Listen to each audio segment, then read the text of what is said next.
All right.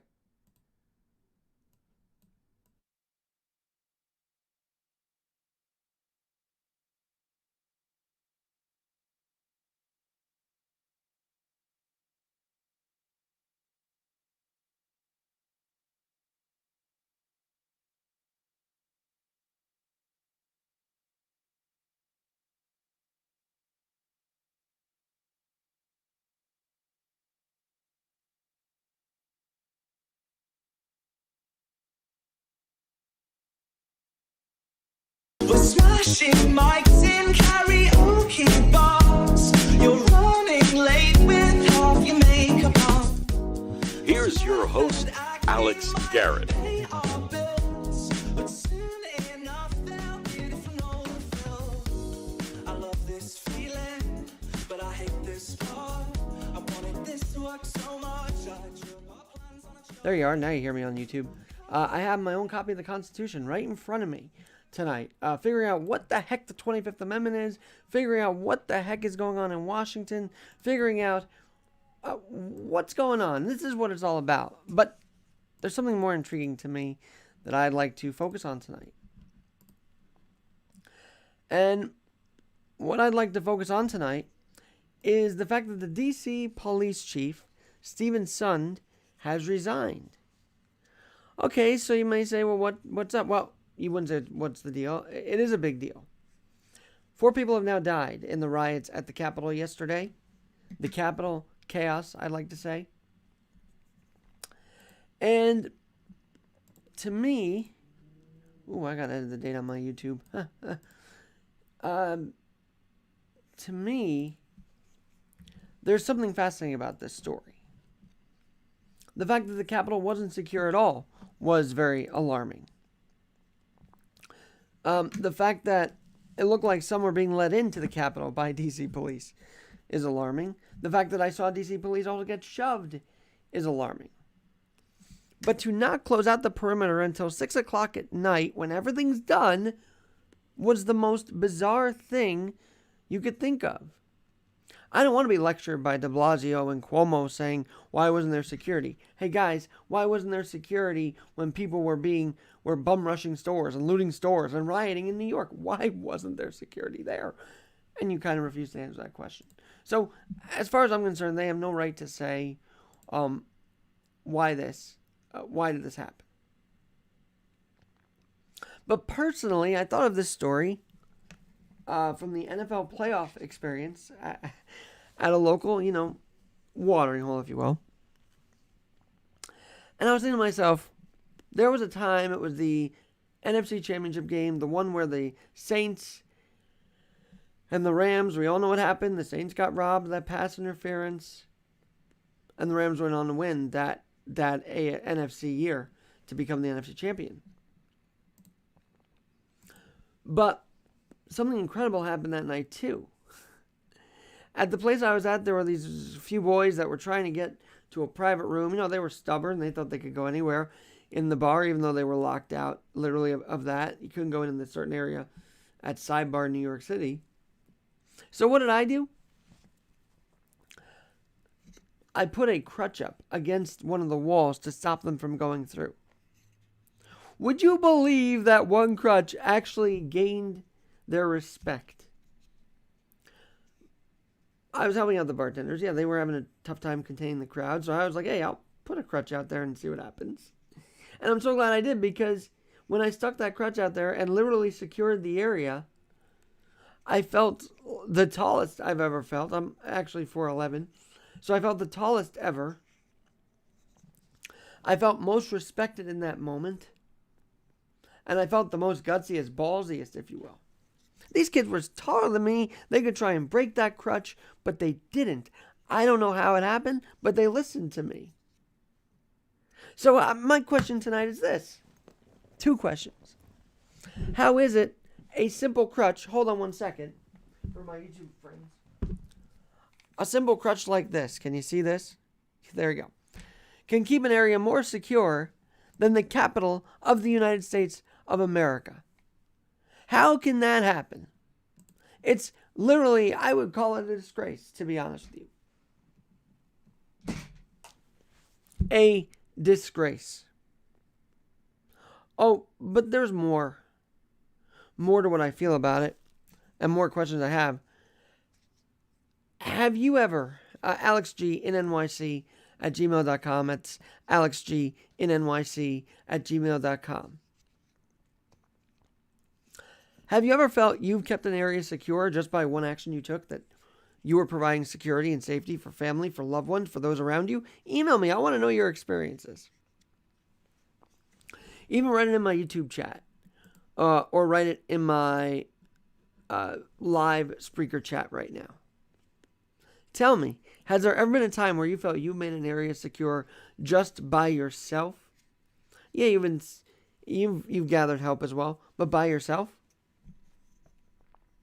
Like this one crutch made an impact on these boys to not move past it, to not breach it? It's incredible to me, really, that we probably all have our own stories of keeping family and loved ones secure. And then we watched the climbing up of the balcony. We saw literally the inauguration door, I think, was trying to be broken into, where they go to the platform on January 20th every 4 years. We saw all of that crushed and taken over. For what? Honestly, for what?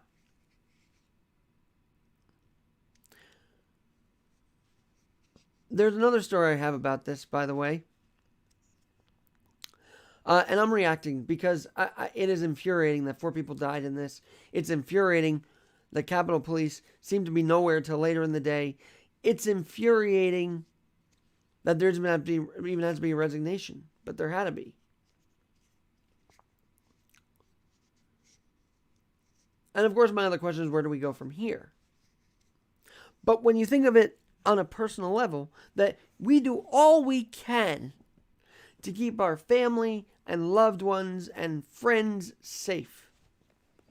These police efforts couldn't be deployed till we got people rummaging through the Capitol. We have people looting through the Capitol, walking through, taking whatever they want. It's kind of a bad joke, but they really made it the people's house yesterday. These rioters. They literally put the literal in the people's house. I don't support it. I condemn it. We have laws. We have the Constitution. We have this beautiful thing that our founding fathers, that George Washington did, the Constitution, seemingly being thrown out the window yesterday.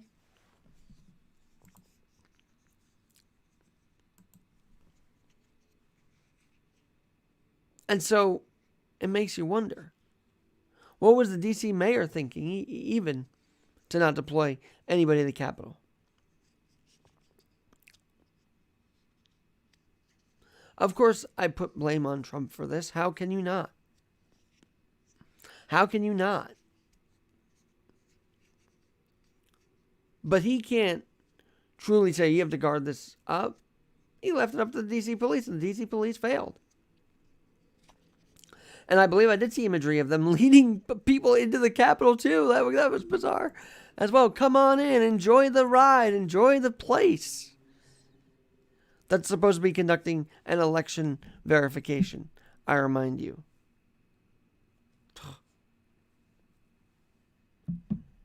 It's not fun. It wasn't fun to watch it yesterday. An insurrection happened.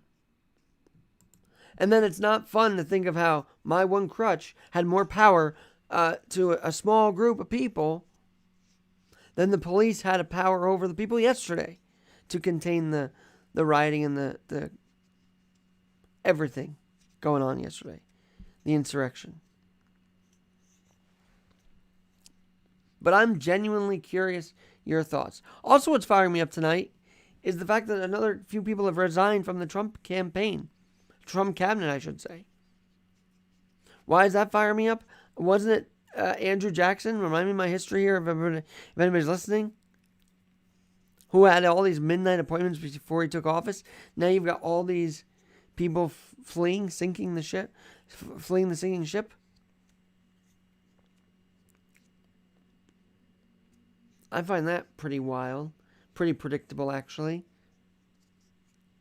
I don't know what happens between now and the 20th. But as far as adapting goes, we need to adapt. We need to adapt the coming administration. We need to adapt to fighting anarchy all across the board. Because if we don't, we're going to tell 2020's rioters, you won. We can't let that happen. We cannot let the anarchists feel comfortable here in America. Or they will feel too comfortable where they do have a successful coup. And as I said yesterday, that is what Turkey does. That is what desperate people do in the third world. America's had it god-awful with the lockdowns and the virus, and people are losing their ish, if you will. But I never thought we'd see this happen. I knew people were going to start going insane to certain points, but not to the point of trying to take over the Capitol and other state houses across the country. No, I didn't see that coming at all. We should have taken a warning from the Michigan stormers who tried to get into the State House, who had the militia planned to take out Whitmer. We should have learned from that. We didn't. And it's cost us now. Cost us image, reputation. It's cost us a sense of freedom. In many ways, this is going to be a dear price to pay. But I would like energy moving forward that if we are keeping our own people, our own family, our own friends, our own people in our lives safe, let's put that energy to make sure our representatives are safe. Here's the funny thing. The people that were rioting and going into the building had a lot of Republicans in that building, by the way. You know the Democratic majority in the House has shrunk, which means more Republicans are in those offices, and you scared the living daylights out of them. And you're supposed to be pro-Trump. I guess you're not pro-Republican, though. I don't think it's ever healthy to let one group, one person become its own party. We aren't the party of Trump Republicans, the party of Trump, party of Republicans and Democrats. We are the party of Republicans and Democrats. That's who we are. That's who we really are. We're nothing less and nothing more. So, for those who barnstormed the Capitol, thinking you did a great thing, thinking you were going to be Braveheart, you weren't Braveheart. You were disrupting an electoral process. And in the process, you've scared a lot of those Republicans now, who you just elected to take over for do-nothing houses, House of Representatives. The majority is this thin for the Democrats. Many more Republicans are in the Senate and the House. But as I've said off the air, I don't know if I've said this to you now. As I've said off the air, anarchy doesn't care who's in office. You know what they care about? How can we get the inroads to wherever we can get it? How can we cause this chaos? Anarchy on both sides, by the way. Someone said, How can you say Antifa? How can they be upset? Why would they be upset Biden's in? Because they don't care. They believe in their own party, their own beliefs, which is tearing everything down. We don't believe that. We're not American like that. We aren't supposed to be taking over state governments, state capitals, and everything like that. But we did. And the DC police let it happen while at the same time trying to defend them. But they were too late, sadly. And their police chief is paying the price tonight. Dearly. One other story I'll have about keeping myself safe with the crutches. And maybe you have a crutch story. I don't know. Maybe you're out there watching this and you have a crutch story. Hempstead a few years ago. Some wacky guy who claimed he was a pastor said that my father was the devil. Hear me out. And that he had to protect me from him. You know how to protect me? He bear hugged me, he cloaked me. I never knew the guy in my life. He assaulted me in Hempstead. And I used my crutch to back him out. So, if we can use something as simple an object as a crutch to get people off of us, to get people to listen, then why doesn't the police make it simpler for themselves so that we don't have what we had yesterday anymore?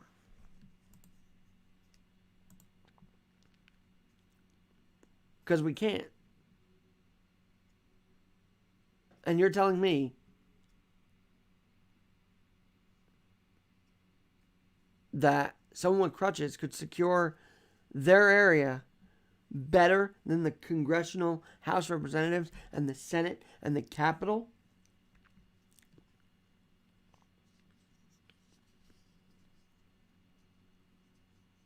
Escape hoods. That's what they had to wear yesterday. Pence evacuated to a bunker. That's what happened yesterday. There was no revolution. Just a fear that because we've let them roam the streets, by the way, after the peaceful protesters, because we've let the anarchists roam the streets anyway, they now feel empowered to do so on any side of the aisle. And that's scary, and that must be stopped. And unfortunately, we are too far gone for even President Trump or President-elect Biden to say anything. This Constitution right here shows that 2A exists. And I'm not a big gun proponent. But we are right now at the crossroads of peace versus anarchy. We are at Armageddon. It feels like it. We've got to get ourselves out of it. And I'm not surprised people are buying guns to stop them, to stop the riots from happening, to defend stores. I wouldn't personally use a gun, but I would say, if you feel like you need to have it, you need to have it. I will say, if you feel that you have to defend yourself, you have to defend yourself. Because not even Capitol Police, who did an amazing job when Steve Scalise was almost assassinated, the attempt on his life at the baseball field, did an amazing job to get him back, to get coverage there. Now this, January 6th, 2021, a day of infamy once again. And if you're on edge, I don't blame you. This chaos, this disruption, this insurmountable amount of, mayhem, comes at a very bad time. We're in transition. This is going to be the weakest transition to power because we're weakened now. And shaken and stirred. But I'm not throwing away 2021 just yet. Why are people saying, let's just get rid of 2020 now? Why are we always saying that?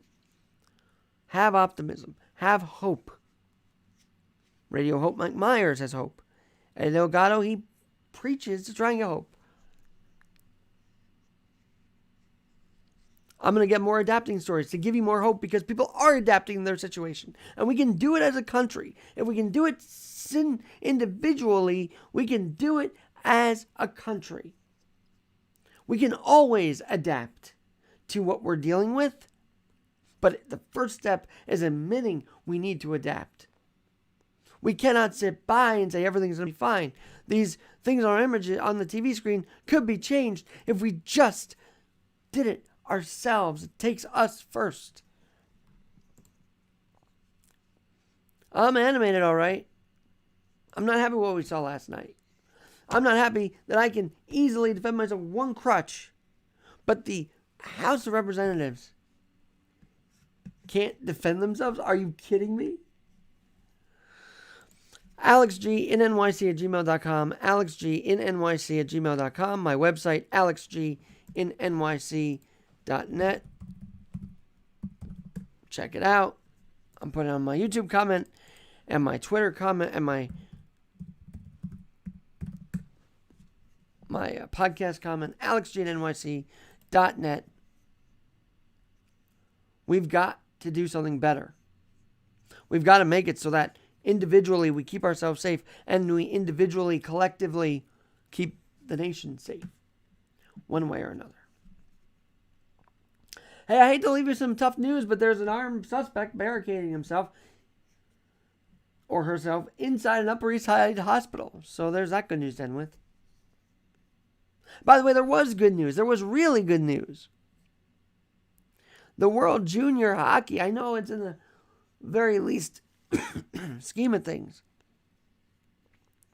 Team USA, World Juniors Hockey, defeating Team Canada at the World Championships. A championship for Team USA already. A good omen to start 2021. A great omen.